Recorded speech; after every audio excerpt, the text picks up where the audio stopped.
Karen had always been a problem. From the moment I moved into the neighborhood, she made it her mission to enforce every single rule in the HOA handbook like it was her personal law book. She wasn't just a regular HOA president.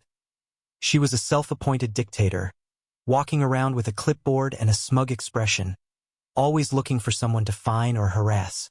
It didn't matter how small the infraction was. If your trash cans were out a minute too long, if your grass was slightly overgrown, if your car had a speck of dirt on it, Karen would find a way to make it an issue. She had a knack for making people's lives miserable under the guise of keeping the neighborhood beautiful. But her obsession with the HOA rules wasn't just about maintaining property values. It was about control. She loved having power over others, and the HOA gave her the perfect excuse to wield it like a weapon. Most people tried to stay on her good side or ignored her altogether, but unfortunately for me, I had unknowingly become her new target the day I moved in. It all started with my car. I had a black, unmarked sedan that I parked in my driveway. It wasn't flashy, it wasn't breaking any rules, and it wasn't an eyesore in any way. But to Karen, it was a problem. See, my car didn't have visible registration stickers because it was a government-issued vehicle. It had certain security features that made it look different from regular cars, and it definitely stood out in a suburban neighborhood. The moment Karen saw it, her eyes locked onto it like a hawk spotting prey. At first, she left passive-aggressive notes on my windshield, demanding I move it into the garage. I ignored them because there was no HOA rule saying I couldn't park in my own driveway. When the notes didn't work, she started knocking on my door, always with that same fake-friendly smile stretched across her face. "Hi there. Just a friendly reminder that HOA guidelines strongly suggest that all vehicles be kept in garages overnight for aesthetic purposes." I calmly told her that I wasn't breaking any rules and closed the door. But Karen wasn't the type to let things go. She started watching my house obsessively, waiting for any sign that I wasn't complying with her unspoken demands. If I left my car parked for more than a few hours, she'd take pictures. If I had guests over, she'd take pictures of their cars too.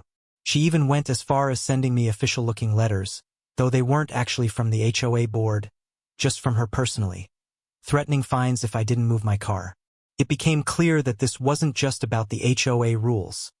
This was about Karen's need to assert control. She had decided that my car didn't belong, and she was going to do whatever it took to get rid of it.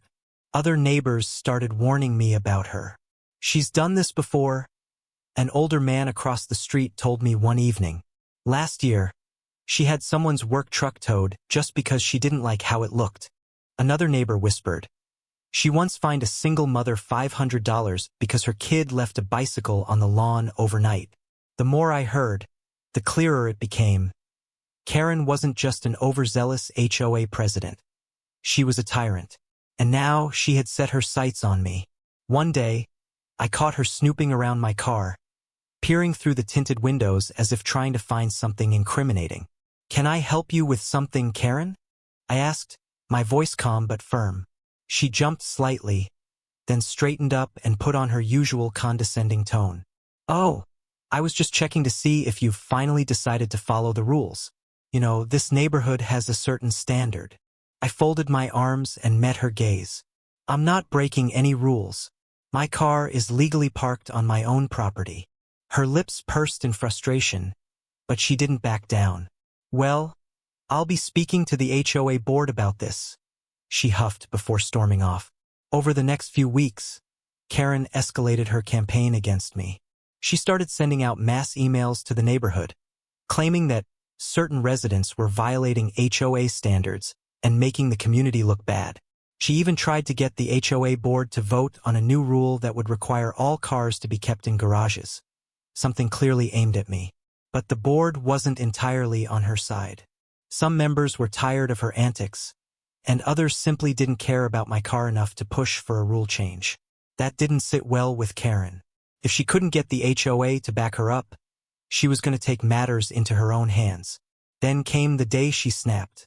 I had parked my car in the driveway as usual and was inside my house when I noticed Karen standing across the street, arms crossed, staring at it with a look of pure hatred. I could almost see the wheels turning in her head, formulating a new plan. That night, she must have finally decided that enough was enough.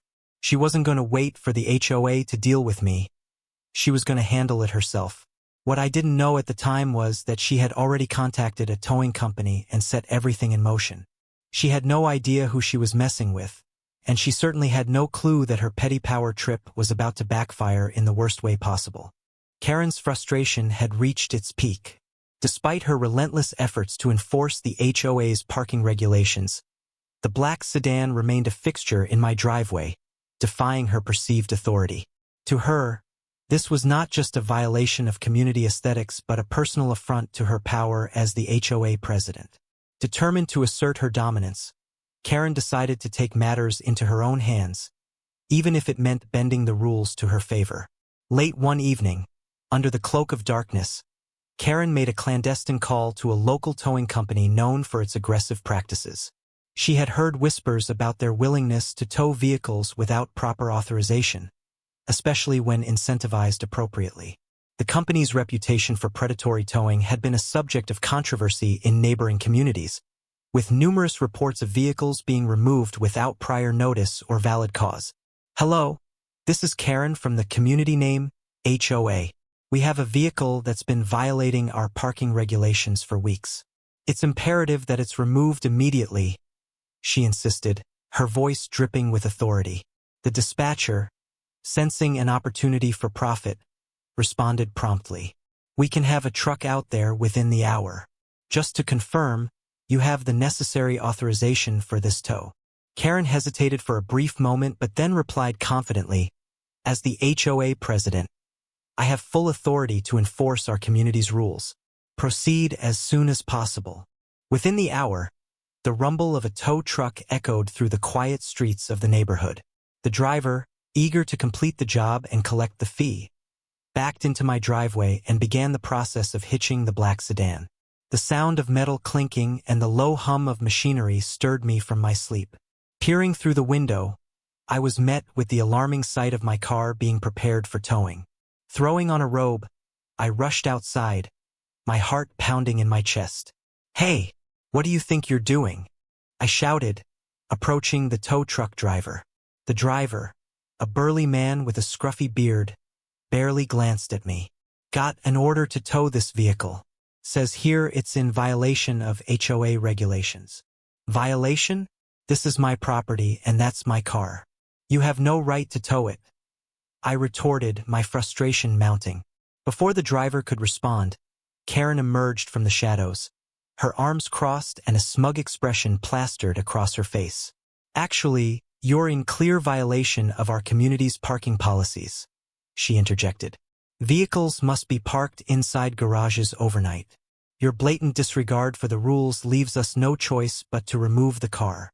I took a deep breath, trying to maintain my composure. Karen, we've been over this. There's no such rule in the HOA guidelines. You're overstepping your bounds. She scoffed, waving a dismissive hand. As HOA president, it's my duty to maintain the community's standards. If you can't adhere to them, there are consequences. The tow truck driver, sensing the escalating tension, paused and looked between us. Look, I don't want any trouble. If there's a dispute, maybe we should hold off on the tow. Karen's eyes narrowed. No, proceed with the tow. This resident has been non-compliant for too long.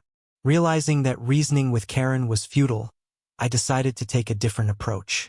Fine, go ahead and tow it. But I assure you, this is a mistake you'll regret. The driver shrugged, continuing with his task. As the tow truck pulled away with my car in tow, Karen shot me a triumphant look. Maybe next time you'll think twice before flouting the rules, she sneered before turning on her heel and walking away. Left standing in my driveway, I felt a mix of anger and resolve. Karen had crossed a line, and it was time to address the situation through the proper channels. The following morning, I contacted the local authorities to report the unauthorized towing of my vehicle. The officer I spoke with listened attentively as I recounted the events of the previous night. Unfortunately, since the HOA authorized the tow, it's considered a civil matter, the officer explained. You'll need to take it up with them directly or pursue legal action if you believe your rights were violated. Unsatisfied but undeterred, I decided to gather evidence to support my case. I reviewed the HOA's bylaws and regulations, confirming that there was no mandate requiring vehicles to be parked inside garages overnight. Additionally, I spoke with several neighbors who had experienced similar overreach from Karen, documenting their accounts to establish a pattern of behavior. Armed with this information, I drafted a formal complaint to the HOA board, detailing Karen's unauthorized actions and the impact on the community. I requested a meeting to address the issue and proposed a review of the HOA's enforcement policies to prevent future abuses of power. In the days leading up to the meeting, tension simmered in the neighborhood. Word of the incident spread, and many residents expressed their support, sharing their own grievances about Karen's overzealous enforcement tactics. The day of the meeting arrived, and the atmosphere was charged with anticipation. As I presented my case to the board, Karen sat across the table, her expression a mix of indignation and defiance. Karen's actions not only violated the HOA's regulations but also undermined the trust and harmony of our community. I concluded, I urge the board to take appropriate action to address this misconduct and implement safeguards to prevent future incidents. The board members exchanged glances, clearly taken aback by the gravity of the situation. After a moment of deliberation, the board president spoke. Thank you for bringing this to our attention. We will conduct a thorough investigation and take the necessary steps to ensure that our community's rules are enforced fairly and transparently. As the meeting adjourned, Karen avoided eye contact, her earlier smugness replaced by uncertainty. While the outcome was yet to be determined, I felt a sense of relief knowing that the issue was being addressed through the proper channels. In the weeks that followed, the board implemented new procedures for enforcement actions, requiring multiple board members' approval before any towing could occur. Karen was issued a formal reprimand and removed from her position as HOA president, her authority curtailed to prevent further overreach. The incident served as a catalyst for positive change within the community, fostering a renewed sense of unity and cooperation among residents.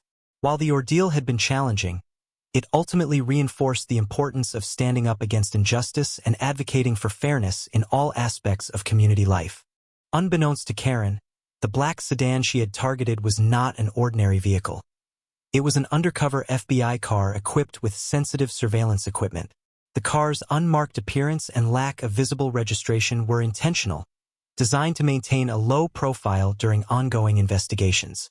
By orchestrating its unauthorized towing, Karen had inadvertently interfered with federal operations, a serious offense that the Bureau could not overlook.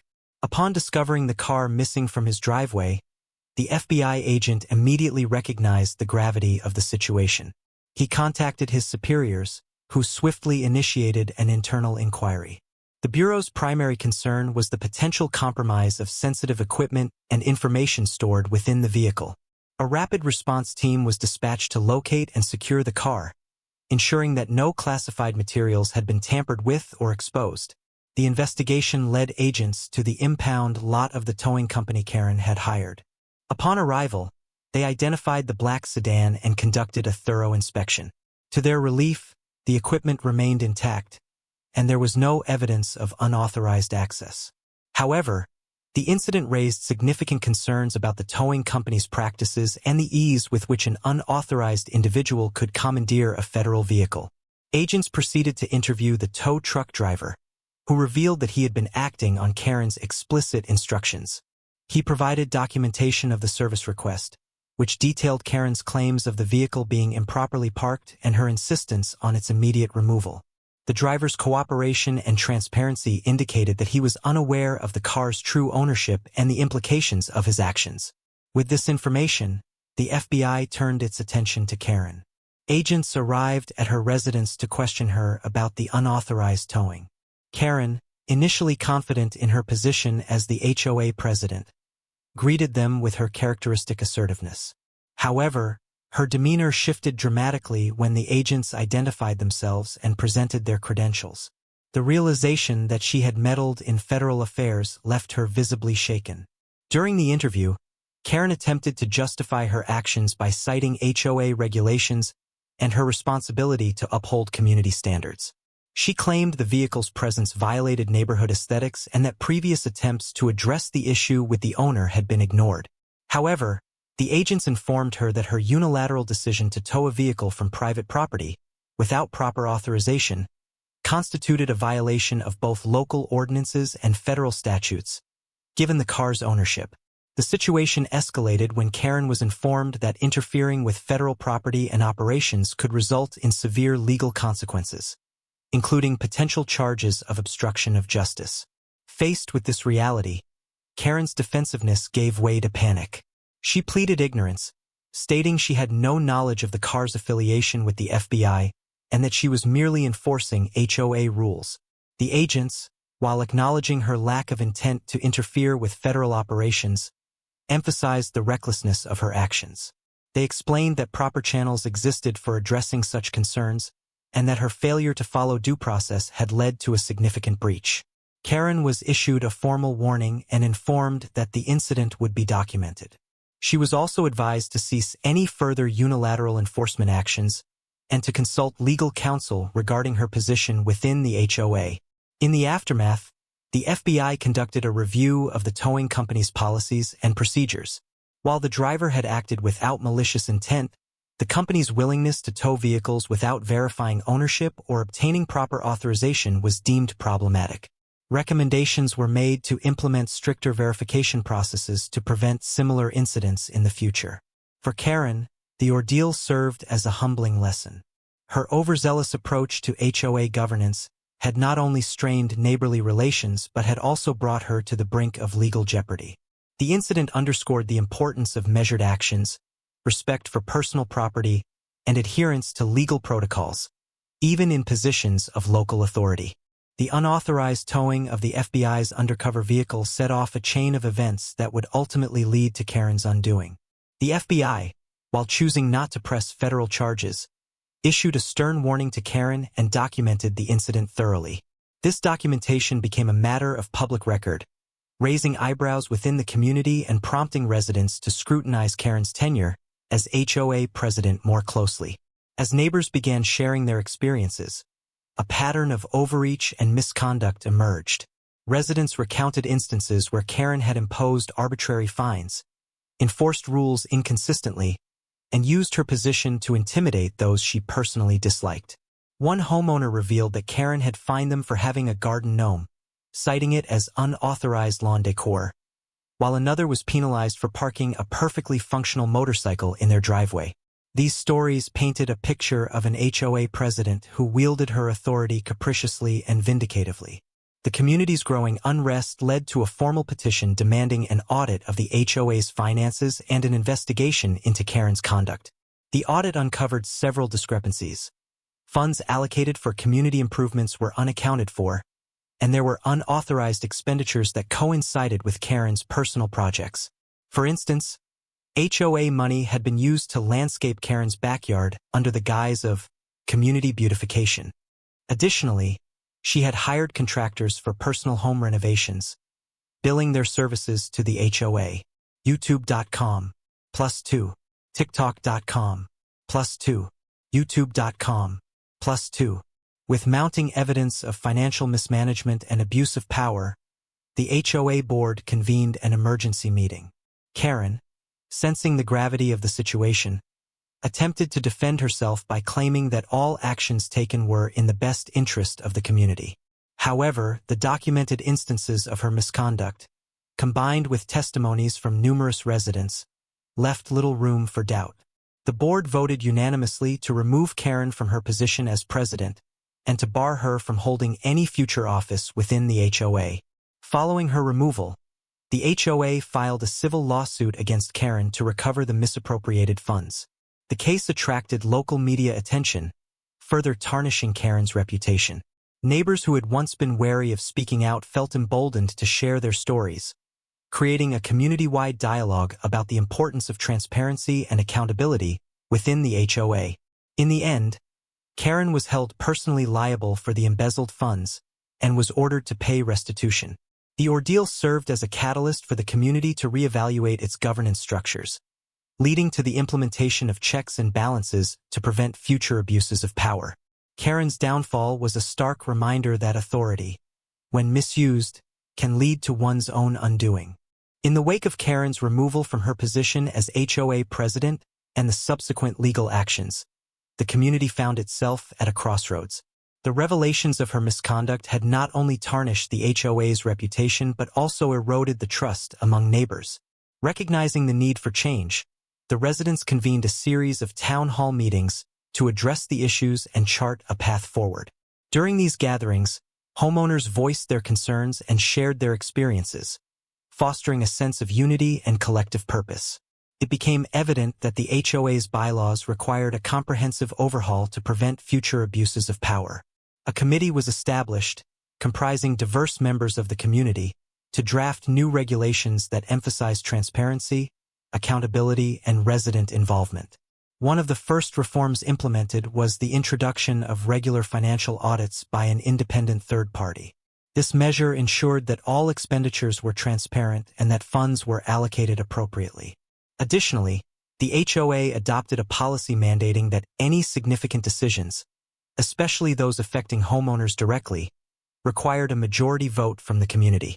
This shift from unilateral decision-making to a democratic process empowered residents and restored faith in the association's governance. The community also recognized the importance of fostering a neighborly atmosphere. Social events, such as block parties and volunteer initiatives, were organized to rebuild relationships and strengthen communal bonds. These efforts transformed the neighborhood from a place of contention to one of collaboration and mutual respect. As for Karen, the consequences of her actions extended beyond her removal from office and financial restitution. The civil lawsuit filed by the HOA resulted in a judgment against her, requiring her to repay the misappropriated funds. Facing mounting legal fees and a damaged reputation, Karen chose to sell her property and relocate. Her departure marked the end of a tumultuous chapter and served as a cautionary tale about the perils of unchecked authority. In the years that followed, the neighborhood thrived under its reformed HOA. The lessons learned from Karen's tenure prompted ongoing vigilance against potential overreach and reinforced the value of community engagement. The residents' collective commitment to transparency and fairness ensured that the mistakes of the past were not repeated, fostering a harmonious and resilient community for generations to come. This narrative underscores the transformative power of unity and the importance of holding leaders accountable. By confronting misconduct and implementing meaningful reforms, the community not only rectified past wrongs but also laid the foundation for a more inclusive and equitable future.